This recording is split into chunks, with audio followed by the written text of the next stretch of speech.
Blog Talk Radio.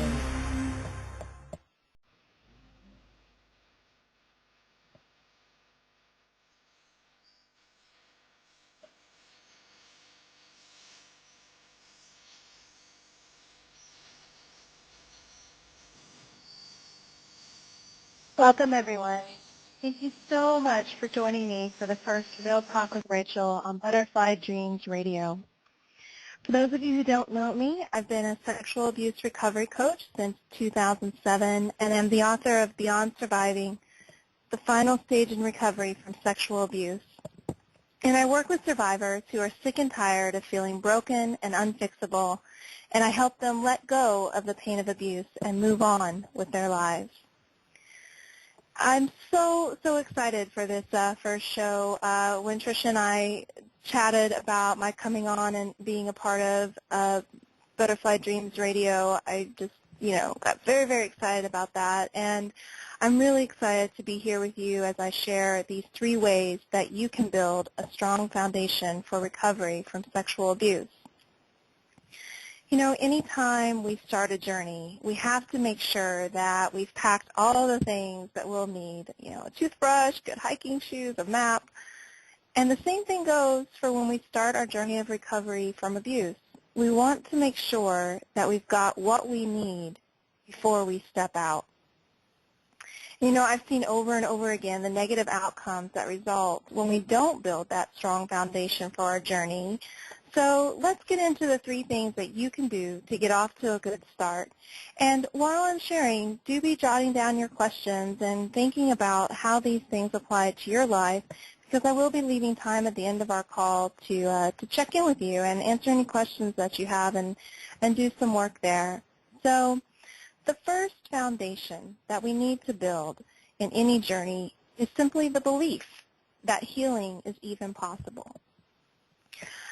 If you're like me, I know that, you've been to therapy, I know you've read books, I know you've tried just about everything under the sun, and yet it can still feel like you're running in circles, going around that same mountain over and over again.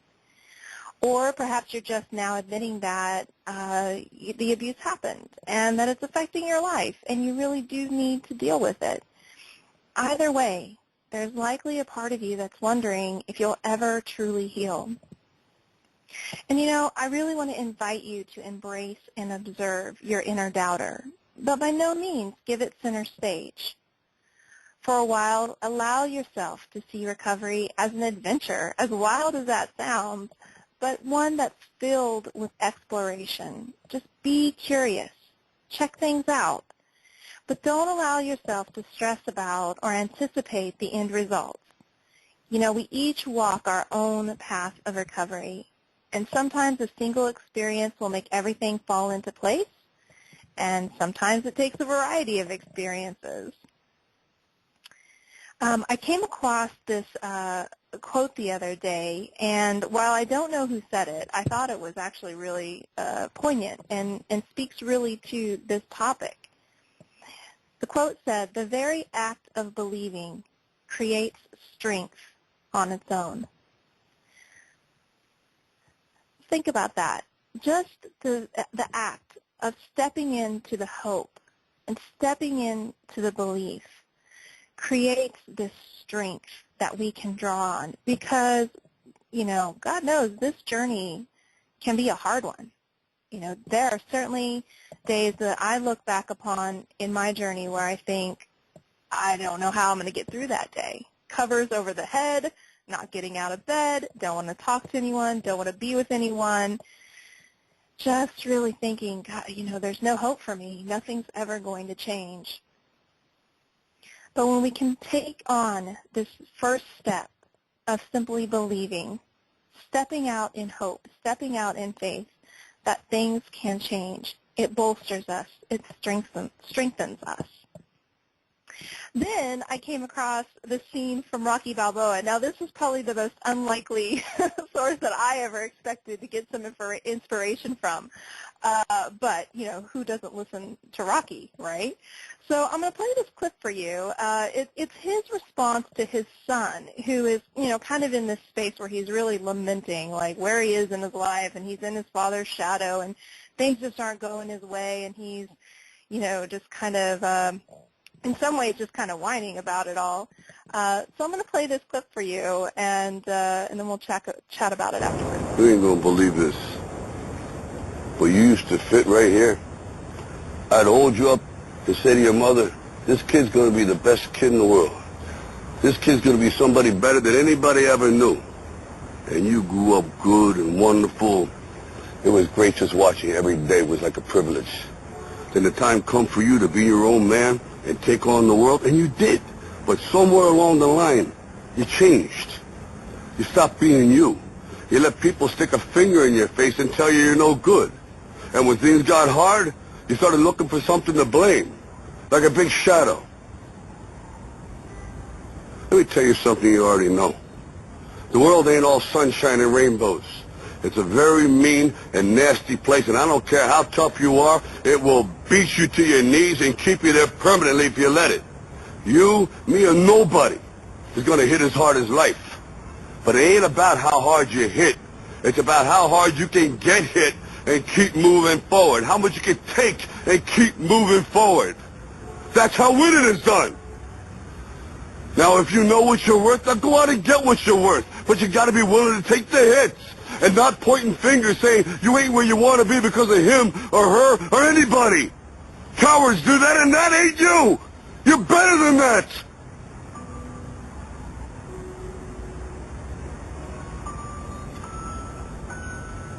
I'm always going to love you no matter what. No matter what happens. You're my son, you're my blood. You're the best thing in my life. But until you start believing in yourself, you ain't going to have a life.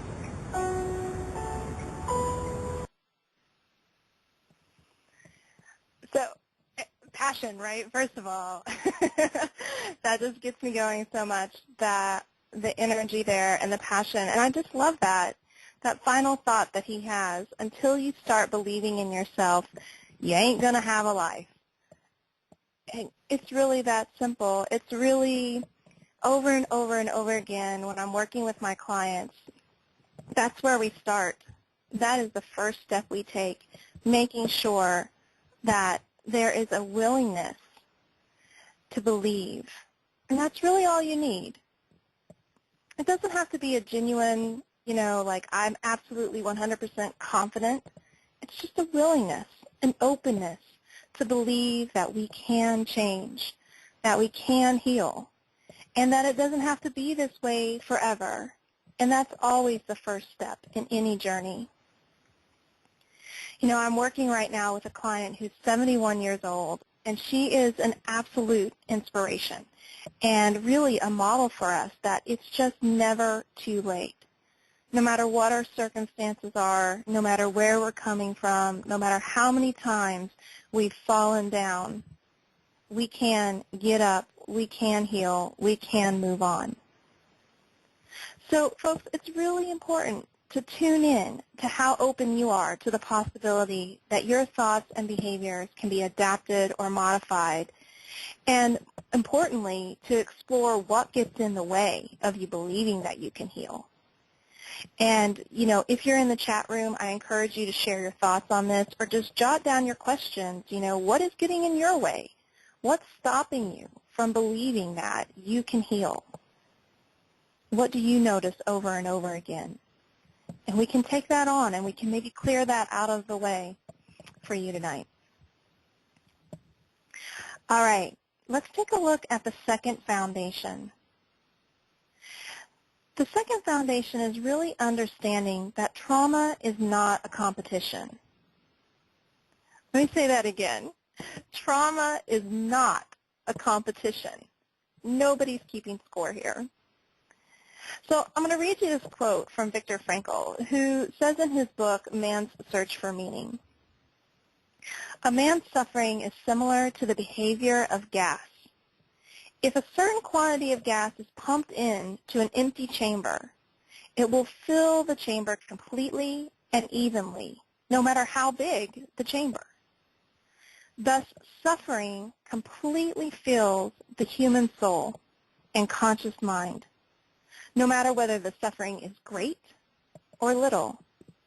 Therefore, the size of human suffering is absolutely relative. You know, in working with people who've been abused, it's very common to hear minimizing statements like, it only happened once, or it wasn't that bad, or, man, you know, I know there are plenty of people who have suffered things that are way worse. And there's a very real psychological purpose behind minimization. It really prevents us from being overwhelmed by the experience and the thoughts and feelings that come along as a result.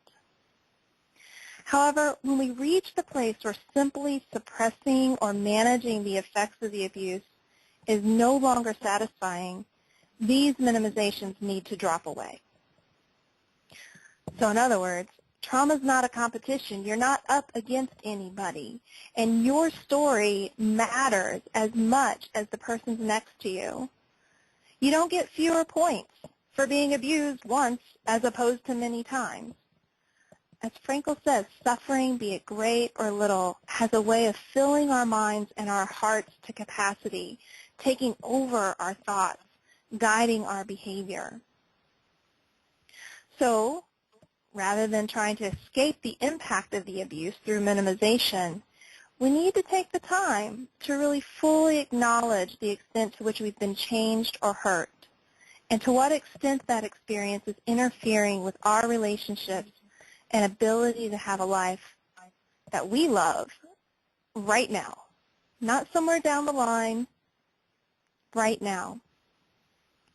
And, you know, in doing so, we will be able to deal with the areas of our life that have been impacted rather than remaining stuck, hurt, angry, because we continue to believe that our hurt wasn't great enough to justify giving it our attention, to warrant reflection, or even to get the support we need during our journey. So a lot of times I use this analogy with my clients about the elephant. The elephant represents the abuse. And for me, I was sexually abused by my grandfather when I was 10 years old. And when my parents found out what was happening, they were actually really great about it. You know, they got my grandfather out of the house. They sat me down in a room with a counselor, and that first session with that counselor was, you know, terrifying. And I just remember thinking, I do not want to talk about this. I do not want to face it. I don't want anyone to know. Let's just pretend that this didn't happen. Okay, let's everybody just pretend, and let's go on with our lives. And in my true stubborn self way, man, I fought tooth and nail. I remember hiding in the closet, and then we also had this like cupboard in the bathroom that was like horizontal, and I fit in there just right, and I would hide in there to avoid going to counseling. I just didn't want to face it. I wanted to push it away. I wanted to pretend that it was no big deal. I was fine. Well, what ended up happening is I kind of took this abuse, my little elephant, and I put it in the corner, and I said, you stay over there in this cage. I'm moving on with my life. You don't get to have a say. I'm going to pretend you're not there. But then over and over and over again, you know, that elephant would get antsy and get frustrated about being caged in and would come storming out. No matter how many locks I put there, no matter how hard I tried to hold it back, come stomping out onto my life and making a big old mess. So anger would come out, rage would come out, depression would come out, bad relationships, bad communication, acting out, being, you know, over dramatic or over emotional or overreacting to things.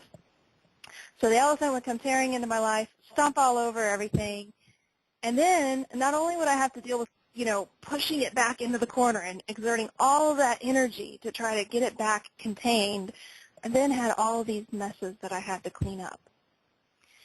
And sometimes, you know, we keep ourselves in that cycle of I want to just pretend it's not here and, you know, pretend it's no big deal. But it's impacting our lives. the abuse is impacting our lives. And so what we want to do is begin taking out little pieces, little bits. We don't want to open the cage and just let everything come flying out. And that's often one of the reasons why people avoid getting support or talking about abuse is because they're just afraid, well, if I open that door, everything's going to come falling out on top of me and I'm just going to be suffocated by all of this. Not even going to be able to move. And that's why finding programs that really help you break things down into small parts, whether it's something like my Beyond Surviving program or other things that are out there and available, being able to, okay, let me look at the elephant's toe. Let me just look at that piece going on there. Okay, great. I see I can handle that. I'm all right. Let me take out this next piece. Look at that. Turn that over. I'm like, ooh, that one really hurts. I don't really like that one. But take it out. Clear it. What's amazing is that by doing this, we are actually able to reach the place where it really is no big deal. Instead of the pretending it's no big deal, we reach the place where it's an actual fact. By acknowledging the impact of the abuse, you actually take a step towards removing its hold on your life. So it's really time.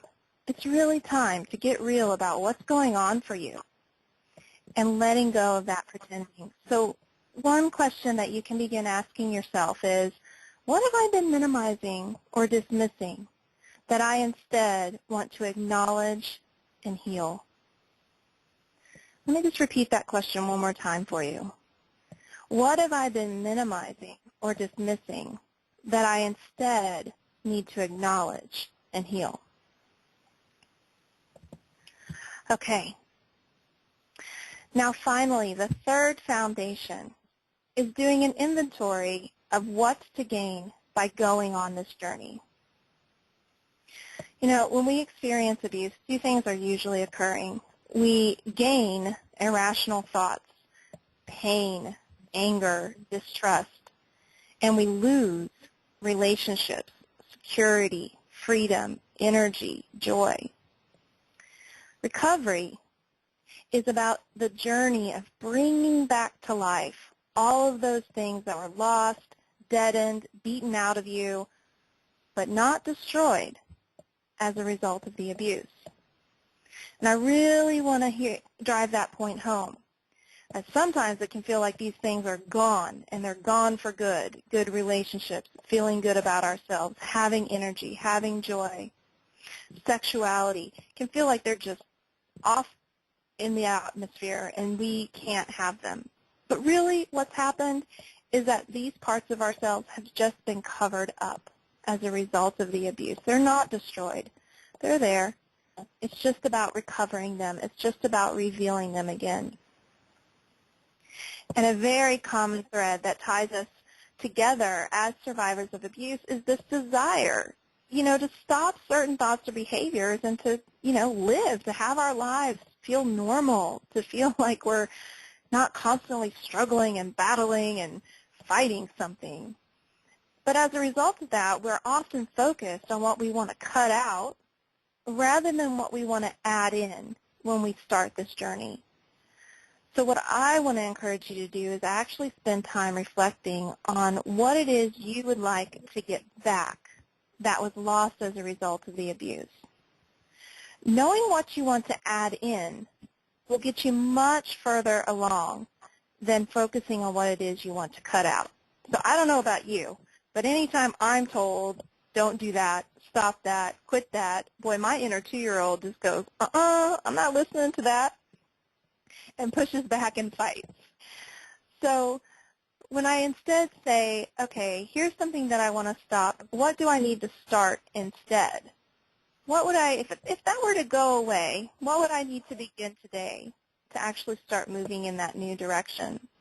So, for example, one client wanted to stop feeling extreme anger every time her boyfriend failed her in some way. And as we worked together, we discovered that one of the things she had lost as a result of childhood abuse was the ability to trust that she could depend on others, which, fair enough. I've certainly been there. I'm sure many of you listening can relate to that. But her way of responding to disappointment was out of balance.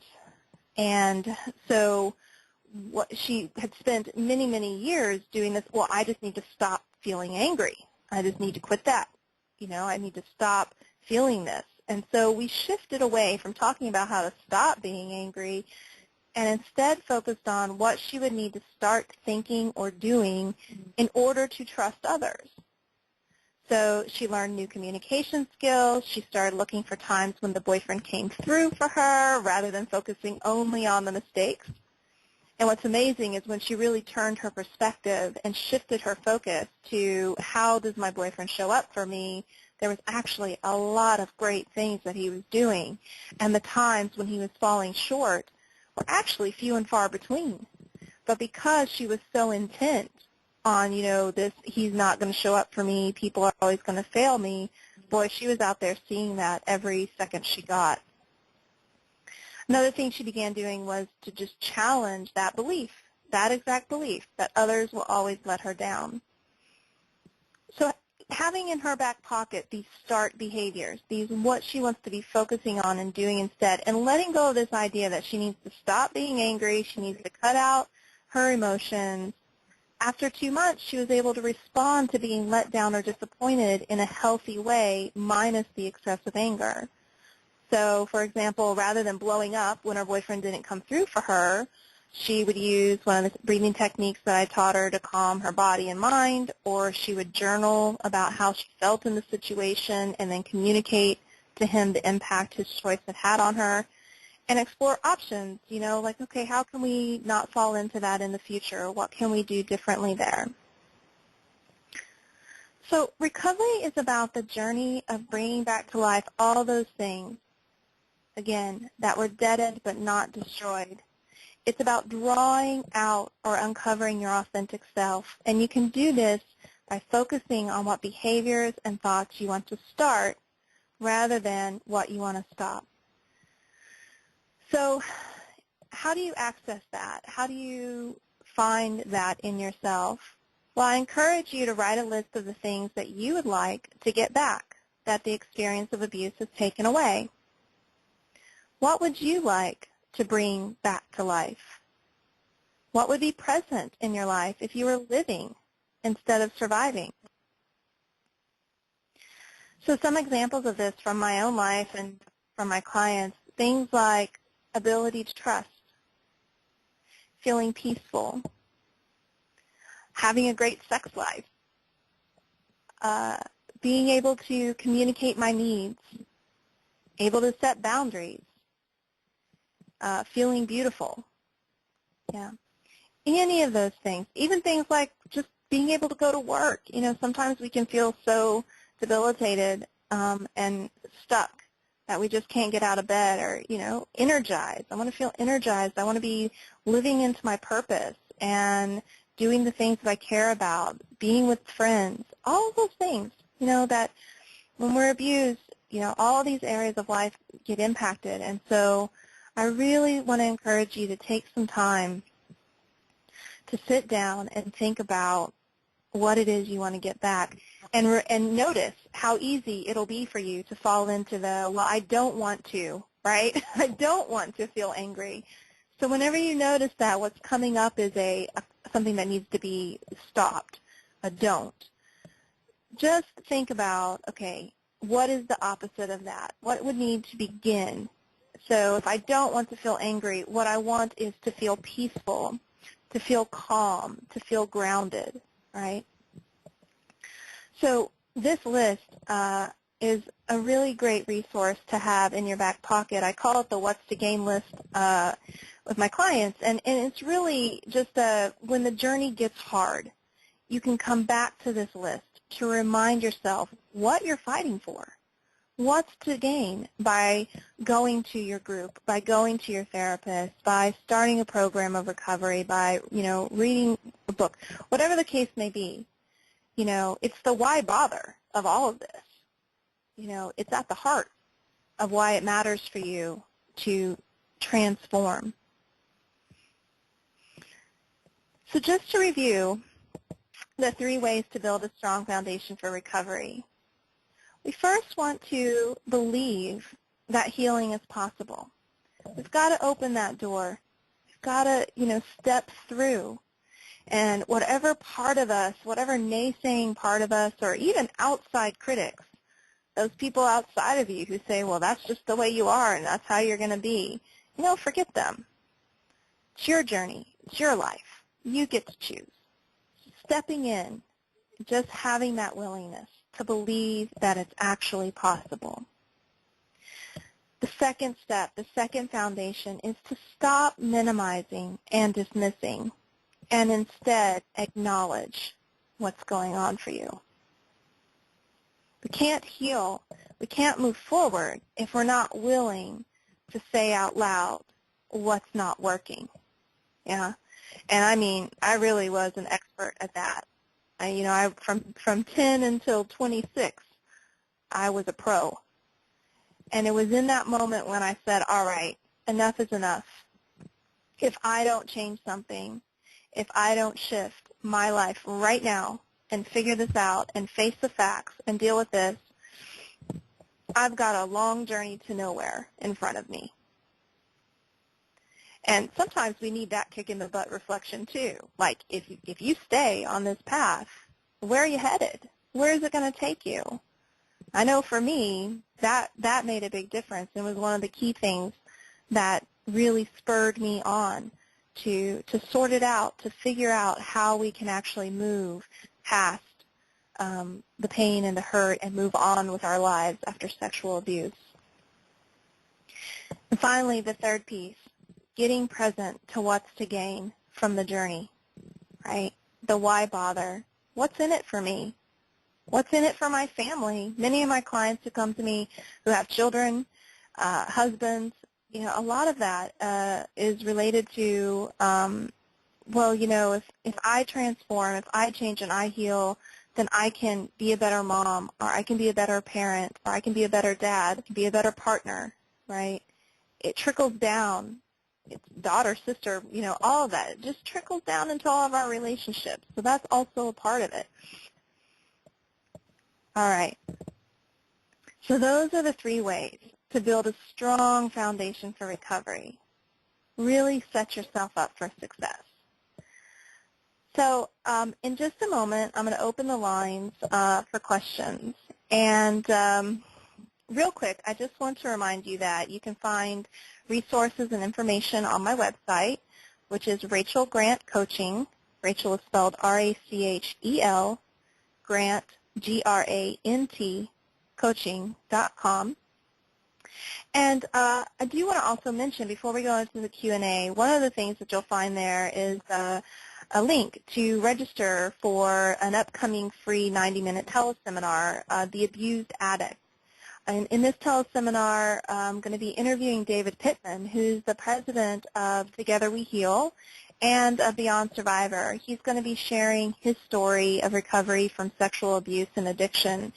And you can go directly to register at rachelgrantcoaching.com/theabusedaddict. And it's just David is this amazing guy. I've known him for a couple of years now, and his story is profoundly touching. His journey through addiction and time being imprisoned and coming out of that, and he's now doing amazing work through his organization, Together We Heal. So if you're around, it's January 29th. It's going to be at 6 p.m. Pacific, 9 p.m. Eastern, and again, it's a free teleseminar. So just go to the website, register, so you can get all the call-in information, and we'd love to have you join us there as well. Okay, so now for the Q&A. So the dial-in number is 347-215-7751. And you can press 1 on your phone to connect with me. You can also use the chat room to ask questions, or if you're feeling a little skitterish about, asking something, in front of others, you can certainly text me at 650-283-5215.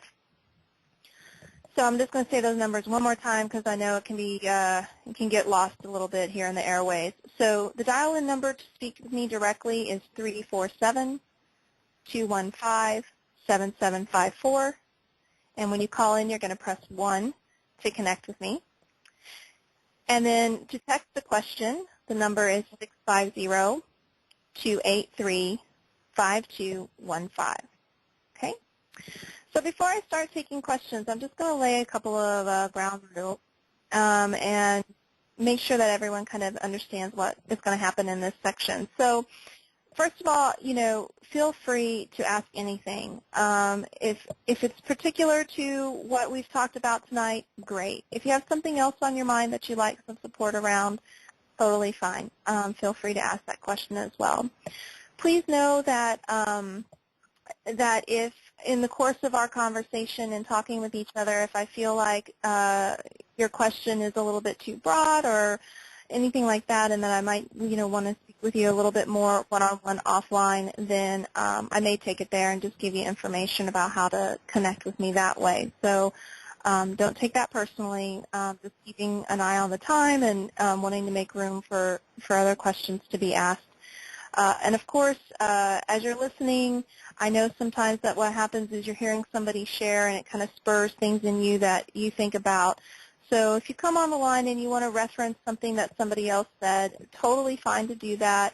Just keep it in the space of, oh, that really made me think about, or, what I felt as a result of that, as opposed to trying to offer advice or information to that person, because, of course, there's no open dialogue there, and that's just not good for communication that way. So I think that's it. I'm going to go ahead, and how I'll call on you if I'm calling on you on the phone, I'll just say the last 4 digits of your number. So person ending with 1288. I'm going to take you off hold here. Hello. Hello, hello. Can you hear me? All right. First caller. See if I can hear you. Not yet. Okay, I'm going to go ahead and put you back on hold, and we'll try again later. While I'm waiting for folks to bring in their questions, I want to tell you all a little bit more about the upcoming teleseminar. So this teleseminar is really for folks who are coming to terms, with the pain of childhood sexual abuse and facing the demon of addiction at the same time.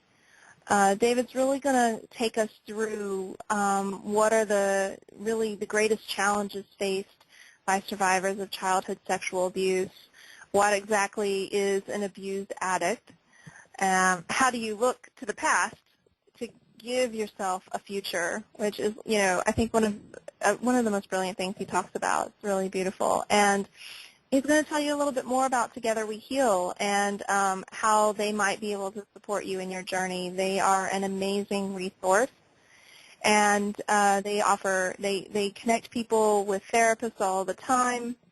And David's also going to be leaving time at the end to do a Q&A. So again, I really hope that you'll go over to rachelgrantcoaching.com/theabusedaddict and sign up for that free teleseminar. Got it. Awesome. Okay, so I have a question here from a text message, and the person is asking, I've been trying for so long, how, I just am feeling like there's no hope, there's just no way that it's ever going to change. Yeah, I think that this is a very common feeling, and when we feel like we've been putting our best foot forward and we've been trying and we've been going at it for a long time, it can really become discouraging when we sense that things aren't changing. So a couple of things come to mind without knowing, more about your story and, what you've been up to and what you've tried so far.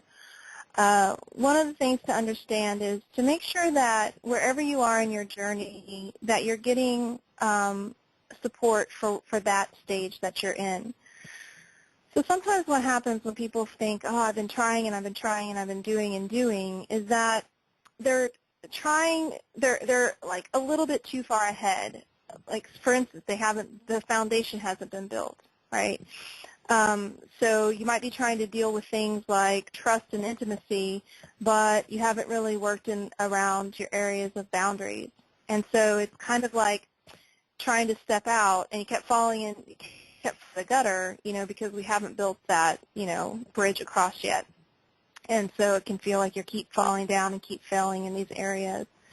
So one thing to give some consideration to is, where am I in my journey? What do I feel like I've actually, made some progress in? And is it possible that I'm jumping too far ahead along the road and need to maybe take a step back and look back at things that need a little bit more attention? And the other piece there is just that we want to make sure that we honor the work that we've done along the way. Even if it's the smallest of steps. One of the things that I think adults fall into, the pattern and habit of quite often, is thinking, well, I'm not there yet. Like, I haven't arrived. Not everything is fixed. And we can really lose sight of the things that have progressed and the things that have gotten better. So I would really also encourage you to just do an inventory and really, look back 2 months, look back 6 months, look back 2 years, and really think about where you were at those times, what has shifted, what has changed, to just give yourself that encouragement and that boost that it really truly is possible, that you've seen yourself be able to adapt and move. And we all, no matter how stuck we are, manage to shift something along the way. Nothing stays the same for that long. So I hope that's helpful, and if it's not, you can text me again and we can keep chatting about that.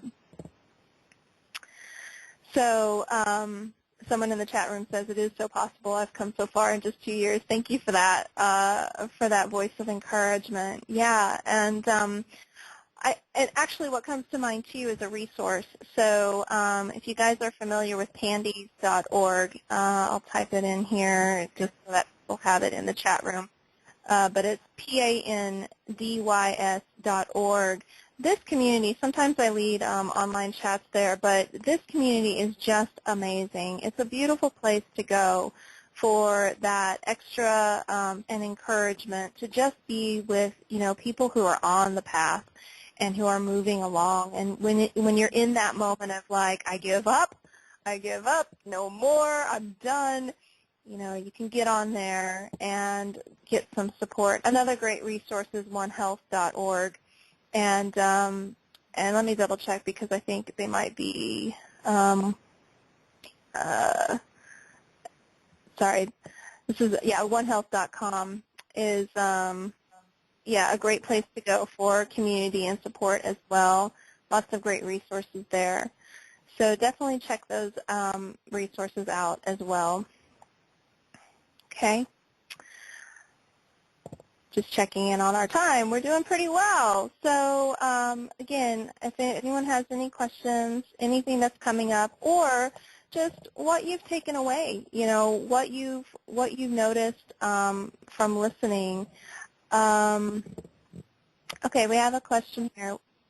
When a person is ready to begin speaking out and sharing their story, do you have any suggestions on keeping your information anonymous, or do you suggest being open with it all? All right, well, yeah, so part of the healing journey is certainly telling our story. But this is one of those steps that I do caution people to really be in a certain place in their journey of recovery before they start taking that on. A lot can go wrong when we don't have the foundational skills that we need before we start speaking out. And so so that's the first caveat there is, first of all, yes, we want to tell our story. We want to feel comfortable being able to tell our story. But there are certain things that we want to learn and know before we start to do that. Perhaps that would be a great show for me to do. And so yeah, the question here is, we all fear that public reaction, to have a negative reaction. So that's exactly right. It's like, okay, we want to make sure that we are so grounded in our truth and that we are so grounded in who we are and our story that before we start to talk to others, that we will have that to bolster us through any response. And this is whether, telling a friend who seems like a really close friend or whether having a conversation with the actual abuser.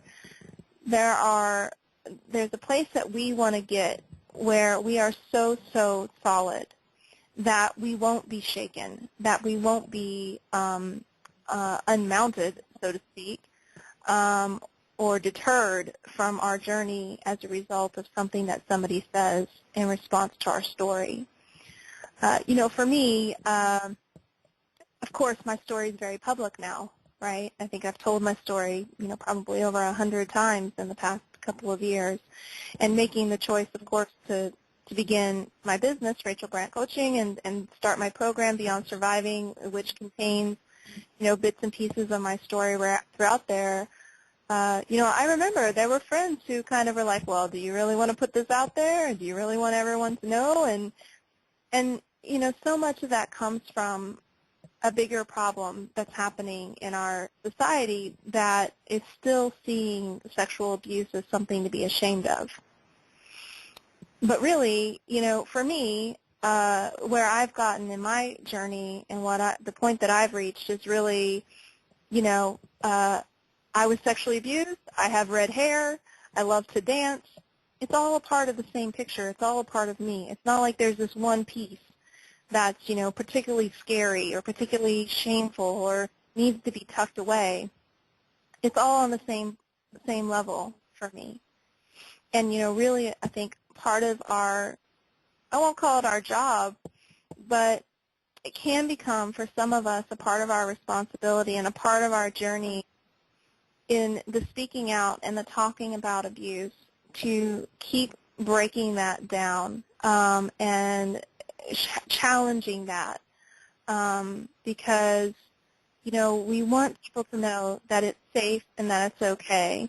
And certainly we've come a long way. I mean, I know, 20, 30 years ago, this was not a spoken about thing. And there are certainly some countries where, it's very much not spoken about still at all. Yeah.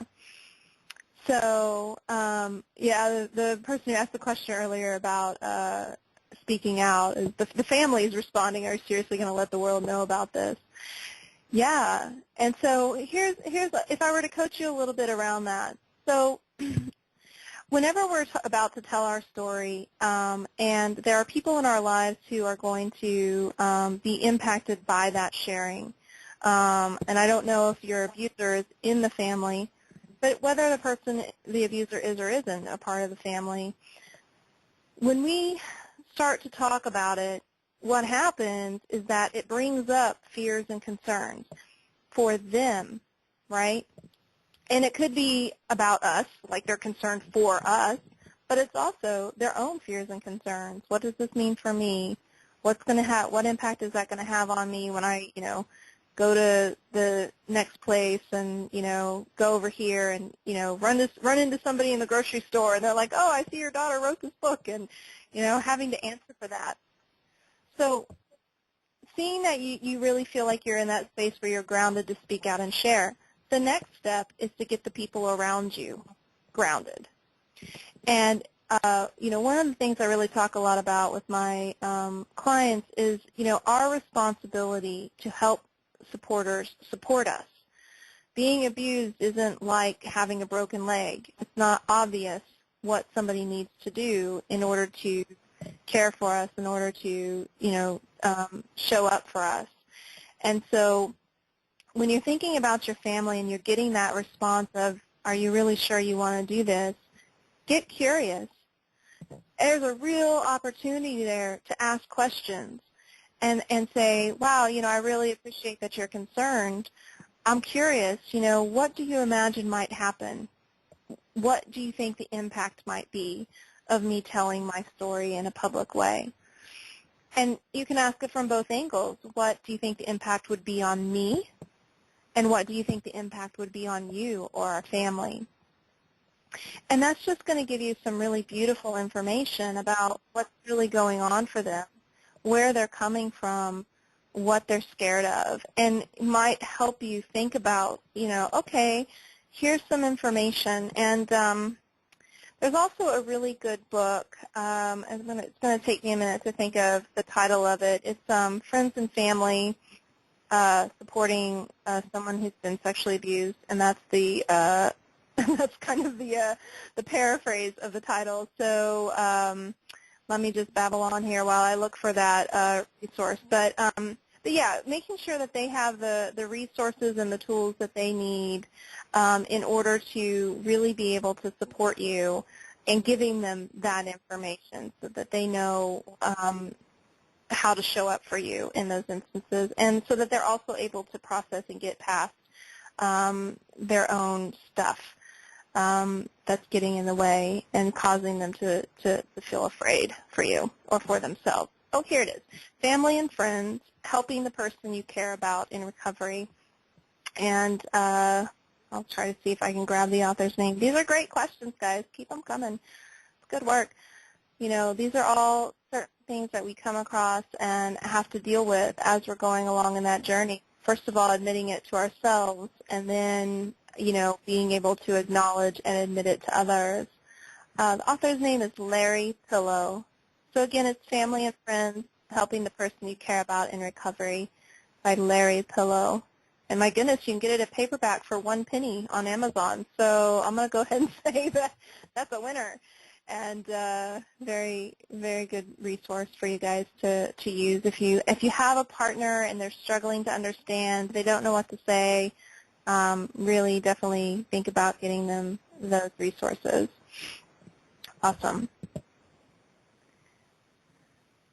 Okay, there's another question here about dismissing. I'm afraid that if I acknowledge what happened, that it'll just be too overwhelming and everything will fall apart. Yeah, so this is definitely another area where people can certainly get stuck and can feel a lot of challenge around. The idea that if I open that door, again, like I said earlier, if I open the door, it's just everything's gonna fall out on me. So one little exercise that you can do to make things a little bit more manageable is to try to segment the areas of abuse, and try to segment your life. So when you think about like a wheel, and imagine each of the sections of the wheel is a different part of your life. So there's work, there's friends, there's family, there's your sexuality, there's your personal growth, your habits, your hobbies, money. Abuse is particularly sexual abuse is one of those things that just encroaches upon each one of these areas of our life. So rather than thinking about your life and like what have you been minimizing about your life or dismissing overall and in these big things, try to nail down very small, very bite-sized areas and moments. So first of all, pull out and think, okay, I want to look at my finances, right? Okay, what have I been ignoring here? What have I been dismissing here? And you think about like a friend or a family relationship, like, okay, my relationship to my mom, take it like one person at a time and think, okay, what have I not been acknowledging there? A lot of my clients, they'll come up with things like, well, I've been dismissing or minimizing the role that this person played in the abuse. Somebody who didn't abuse you, but they were kind of right there, or they didn't intercede, or they didn't support you afterwards. So I've been minimizing, dismissing the fact that that happened and haven't really acknowledged it and created the space for me to heal it. So bite-sized chunks, small pieces, keeping it really close to, broken down so that you don't go into that feeling of overwhelm, everything's going to fall apart. So I hope that's helpful. And certainly, if you have any other questions, feel free to text again. So I'd love to hear from anyone who's listening and who is, thinking about this is me and this is what I know I can do next. What are you beginning to notice could be your next step, could be your takeaway, or what are you really present to as, from our time together? What sorts of connections are you beginning to draw? Because we're starting to get close to wrapping things up here, so I want to start, kind of bringing everybody into the space of consolidating this information. It seems, it's three things, but there's a lot going on in each of these three steps. So I really want you to encourage you to take time, after the call today or, over the weekend here to dig into some of these reflection questions. What's getting in the way of me believing that healing is possible? What is it that I've been dismissing or minimizing? And what is it that I want to start, or what is it that I want to get back? Allowing yourself that time to really sit down and reflect and really picture it as creating that foundation so that when you step in to the next piece of your journey that you're really on solid ground for that. So if anyone has anything they'd like to share around, kind of what they're taking away or kind of what they're present to or feeling at this moment, would love to hear that as well. So I'm going to remind you that you can go to rachelgrantcoaching.com, and I really work to put a lot of resources there for you. So you'll notice there's a blog. I'm actually doing a guest series right now on healing sexual trauma. So really beautiful series. We're in part 2 now. That'll go up tomorrow, and then it will be continuing on for the next 4 weeks. So you can check out that series. There are free downloads there of previous shows, previous talks that I've done, as well as, again, the link to register for the upcoming teleseminar. So some of the feedback that I'm getting, I'm feeling more hopeful and believing that I can actually get better and can change.